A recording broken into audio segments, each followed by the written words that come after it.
जी बताया जाए। हम्म।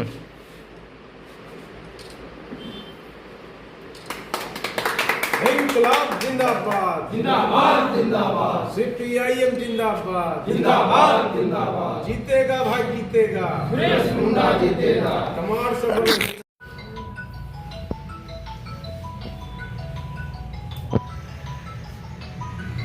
आज कार्यालय का उद्घाटन हो गया आपका और चुनावी मैदान में आ गया, क्या कहना है? सबसे पहले तो आप सबको जोहार है।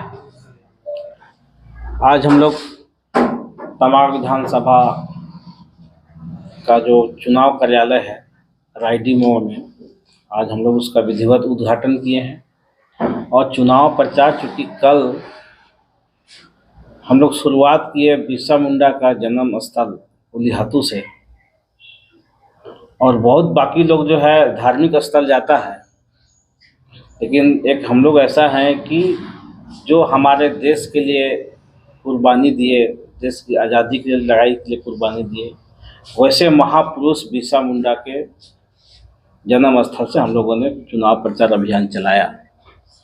और इस बार का जो विधानसभा चुनाव है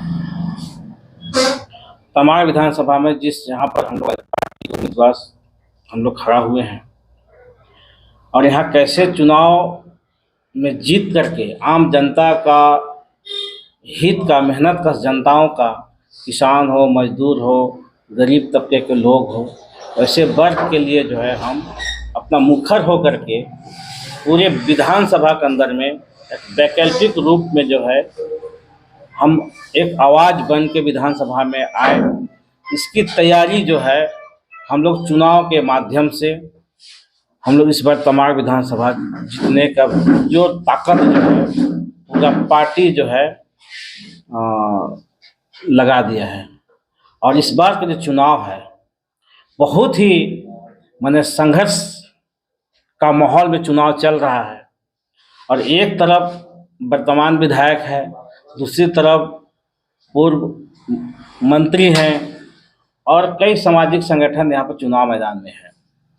लेकिन हम जरूर कहेंगे इस बार का चुनाव चूँकि 20 साल के बाद इस बार सीपीएम चुनाव मैदान में तमाड़ विधानसभा में है, और ये विधानसभा का यहाँ का जो गरीब गुरबा जो लोग हैं उसका आवाज़ बन के जो है विधानसभा में हम लोग जाएंगे।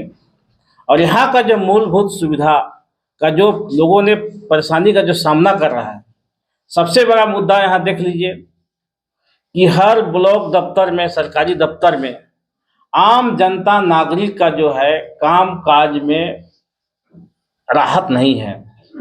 यहाँ घूसखोरी भ्रष्टाचार चरम सीमा पर है।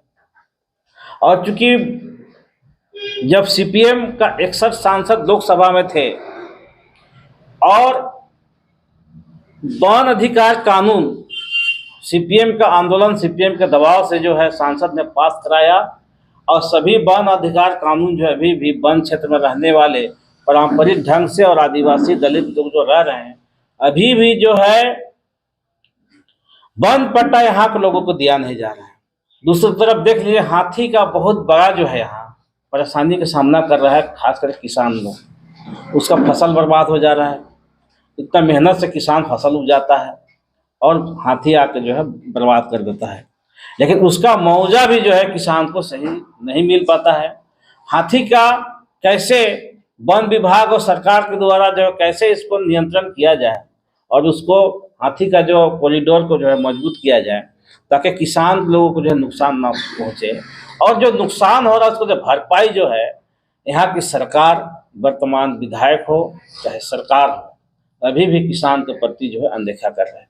ये हम निश्चित तौर पर कहना चाहेंगे कि ये तमाड़ विधानसभा में ज्वलंत मुद्दा है। ज्वलंत मुद्दा आप देख लीजिए कि कृषि क्षेत्र में लोग यहाँ उसका जीवन बसर चलता है किसान का, लेकिन वहाँ यहाँ किसानों के लिए विशेष सुविधा जो बाजार होना चाहिए, जो किसान जो है अपना उपज जो है सही मूल्य मिल सके, बाजार का कोई व्यवस्था यहाँ पर नहीं है। और यहाँ पर देखिए वन क्षेत्र में जो खास करके आदिवासी गरीब लोग अभी भी अपना जीविका चलाने के लिए लकड़ी की चून के जो है बाजार में बेच के अपना जीविका चला रहे हैं। वैसे लोग गरीब बुरा जिंदगी जी रहा है, लेकिन उसका जब बाल बच्चा का भविष्य का जब बात आता है, एक तरफ महंगाई सबसे चरम सीमा पर यहाँ पर है, दूसरी तरफ उससे बहुत परेशान है, दूसरी तरफ जो है शिक्षा का जो व्यवस्था है, आप गांव-गांव में जाकर देख लीजिए, कोई भी स्कूल का व्यवस्था सही नहीं है, कहीं धंसने की स्थिति में है, कहीं जर्जर है, तो स्कूल है लेकिन शिक्षक नहीं है। अब बताइए नौजवान और यहाँ का जो छात्र जो है उसका भविष्य जो है अंधकार पर है, और हर मामले में सरकार का जो बजट है, आपका शिक्षा में बजट घटा दिया। बहुत मुश्किल से जो है सीपीएम के दबाव से मनरेगा कानून बना, सभी गरीब को जो है 100 दिन का रोजगार गारंटी कानून बना, लेकिन मनरेगा पर भी जो है वो बजट को घटा दिया, स्वास्थ्य पे बजट घटा दिया। तो ये जो वर्तमान सरकार है, ये जो यहाँ का गरीबों के साथ जो शोषण जो हो रहा है, उसका व्यवस्था में जो छेड़छाड़ हो रहा है, ये तमाम मुद्दा को लेकर के चुनाव मैदान में सीपीएम पार्टी तमाड़ विधानसभा में उतरा है। आपने एक बात कहा, आपने कहा कि भगवान बिरसा। देखिए, हमारा पार्टी का साफ साफ लाइन है कि जो धर्मनिरपेक्ष जो ताकत है, हम लोग जो है इस सवाल को लेकर के हम लोग अगर हमारे पक्ष में, आम जनता के पक्ष में यदि नीति बनाता है तो हम सरकार को धन्यवाद करते हैं, समर्थन देते हैं। लेकिन अब किसानों का, मजदूर को सही मजदूरी ना मिले, किसान को जो है सही उपज का सही दाम ना मिले, महंगाई से लोग जो है त्रस्त है, परेशान है, और शिक्षा में चरमराया व्यवस्था है, स्वास्थ्य में यहाँ पर व्यवस्था सही नहीं है, तो जनता का हित के लिए यदि आप काम नहीं कीजिएगा तो हम तो आपका खिलाफ में रहेंगे ही। सिर्फ चुनाव ये है, बाकी मामले में ही, हर मामले में देखिएगा हम लोग हमेशा विरोध करते आए। एनडीए पूरे घोषणा पत्र आप लोगों ने आज जारी किया, क्या आपको इसमें क्या क्या घोषणा है? सीपीआईएम ने आज तमाड़ विधानसभा क्षेत्र का घोषणा पत्र जारी किया। इस घोषणा पत्र में हम उल्लेख किए हैं कि अभी जो तमाड़ विधानसभा का चुनाव होने जा रहा है वो न सिर्फ तमाड़ का क्षेत्र के लिए बल्कि पूरा विधानसभा पूरे राज्य के लिए एक दशा और दिशा तय करने का काम करेगा, ये हमारा मानना है। और हम लोग ये घोषणा पत्र में ये रेखांकित किए हैं कि इस चुनाव में एक और भाजपा आजसू जदयू का एनडीए गठबंधन, जो कि आपको डेमोग्राफी बदलने और एनआरसी या और भी कई तरह के सांप्रदायिक विभाजनकारी नारे लगा करके उसके आधार पर सांप्रदायिक विभाजन करके कथित डबल इंजन सरकार बनाने का सपना देखा।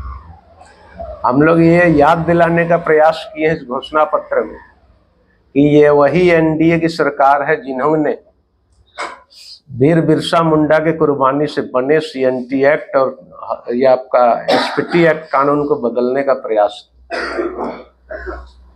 ताकि खतियानी जमीन बड़े बड़े पूंजीपतियों को दिया जा सके। ये इस सरकार ने पूरा झारखंड का 22 लाख से ज्यादा एकड़ जमीन, गैर मजरूआ जमीन, विभिन्न मौजा के गैर मजरूआ जमीन को भूमि बैंक बनाकर भूमि बैंक में डालने का काम, ताकि एक बटन दबा करके पूंजीपतियों को उनके डिमांड के हिसाब से जमीन उपलब्ध करा सके। एनडीए की सरकार के कार्यकाल में लाखों एकड़ वन भूमि बड़े बड़े पूंजीपतियों को ट्रांसफर कर, यानी हमारा मानना है कि एनडीए के टाइम में जल जंगल जमीन पर भारी हमला हुआ, और हम इस स्लोगन के साथ मैदान पर हैं कि जल जंगल जमीन व खनिज की रक्षा के लिए, और जो नफरत और धर्म के नाम पर बांटने की राजनीति के खिलाफ और जन अधिकारों के लिए सीपीआईएम को तमाड़ विधानसभा में आप मौका दीजिए, ये हम स्लोगन लेकर के जनता के बीच जा रहे हैं। एनडीए की गवर्नमेंट ने उस लूट को आगे बढ़ाने के लिए जमीन का हड़बड़ी में डिजिटलीकरण किया और ऐसा डिजिटलीकरण किया, उसका पीछे जनता का हित, रैयत का हित कम, मूल हित ये था कि कैसे डिजिटलीकरण हो, ऑनलाइन हो और उसको आसानी से पूंजीपतियों को ट्रांसफर किया जा सके। और ये आप जान रहे हैं ऑनलाइन में भारी गड़बड़ी है। ये खुटकटी क्षेत्र है, पूरा झारखंड में आपका खुटकटी क्षेत्र है, भुइंयरी क्षेत्र है, मानकी मुंडा क्षेत्र है, आपका संताल परगना का अपनी एक व्यवस्था है। उसके हिसाब से जो विशिष्टताएं हैं डिजिटलीकरण में उसको गौण किया गया। यहाँ खतियान में जो है लगान पाने वाला का नाम ही गायब कर दिया। अभी रैयत भी परेशान है, खुटकटीदार भी परेशान है। इसके अलावा अभी ये इस व्यवस्था से ये नुकसान हुआ कि 2-3 डिसमिल अगर कोई गरीब जमीन लिया है उसका भी ऑनलाइन में भारी गड़बड़ी। खतियान वाला तो गड़बड़ी है ही, जो खरीदे हैं 2-4 डिसमिल उनके ऑनलाइन में भी भारी गड़बड़ी है और लूट मची है। इसको सुधार के लिए जाते हैं अंचल में तो प्रति डिसमिल आपको 1,000-2,000 से लेकर के 6,000 रुपये तक राज्य में अलग अलग अंचल में अलग अलग रेट है। ये एनडीए सरकार की देन है, ये उपलब्धि रही। इस तरीके का कई लूट जो है, अभी चूंकि ये ब्रीफ में बहुत पूरा डिटेल बताना संभव नहीं है, तो जन अधिकार पर जो लड़ाई लड़ने वाले लोग हैं उनके ऊपर फादर स्टेन स्वामी जैसे लोगों को, और यूएपीए में हम लोग सर्वे कराई थी पार्टी की ओर से, यूएपीए में सबसे ज्यादा आदिवासी लोग जेलों में बंद है, झारखंड के विभिन्न जेलों। तो इस तरीके से दमनकारी नीति बीजेपी और एनडीए की सरकार ने किया और आपका ये बांटने की राजनीति को तेज किया।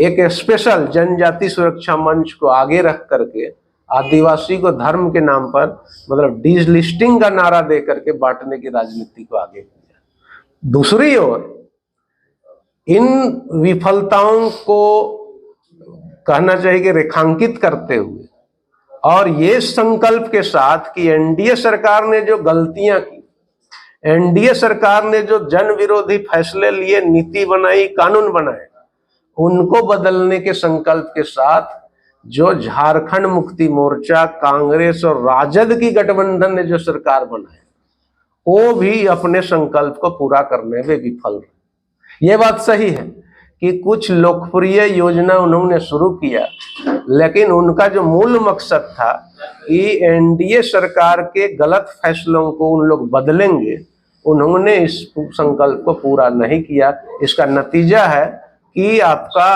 भूमि बैंक नीति रद्द नहीं किया, स्थानीय नीति, नियोजन नीति इन लोगों ने फैसला लिया था उसके हिसाब से उसको रद्द तो कर दिया, लेकिन नया नीति नहीं बनाया।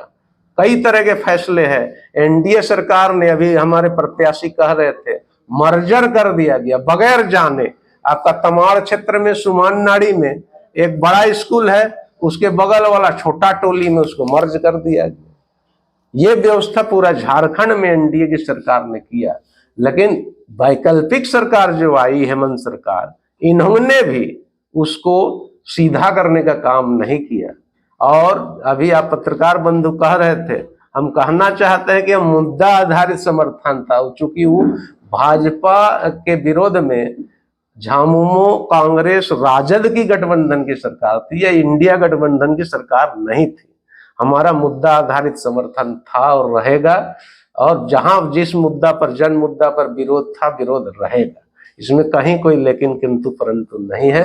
और इसीलिए हम आपको फिर से दोहरा दें कि हम इन दोनों के ये में एक बैलेंस बनाने के लिए, और स्थानीय जो हमारे विधायक हैं, स्थानीय विधायक तो दोनों का मजा ले लिए। वो एनडीए में भी रहे, आजसू के विधायक के रूप में सत्ता के साथ रहे, सीएनटी एक्ट, एसपीटी एक्ट संशोधन के खिलाफ एक शब्द नहीं बोले। बाद में उन्होंने इस्तीफा दिया टीएससी से, बाद में वो झारखंड मुक्ति मोर्चा में शामिल हुए। लेकिन इनका रोल न, सरकार अगर कोई अच्छा काम कर रही है तो उसके पक्ष में एक शब्द इन्होंने कहा, और अगर सरकार जन विरोधी फैसले ले रही है तो उसका भी विरोध में एक शब्द नहीं कहा। सदन में उनको बोलते हुए किसी ने नहीं सुना। और उन लोग सोचते हैं कि वो पैसे के बल पर ये बदलाव करेंगे, फिर से कब्जा करेंगे, तो तमाड़ की जनता इस बार ये सफल नहीं होने देगी। और जल जंगल जमीन और खनिज की रक्षा के लिए नफरत और जाति धर्म के नाम पर बांटने की राजनीति के खिलाफ और जन अधिकारों के लिए सीपीआईएम के उम्मीदवार कॉमरेड सुरेश मुंडा, जो हमारे राज्य कमेटी के सदस्य हैं, उनको विजयी बनाएगी, ताकि तमाड़ क्षेत्र की जनता से की ओर से वो सदन में आवाज उठा सकें। सदन के बाहर, सदन के अंदर हमारी लड़ाई जारी रहेगी। जो भी नीति होगी उसके आधार पर।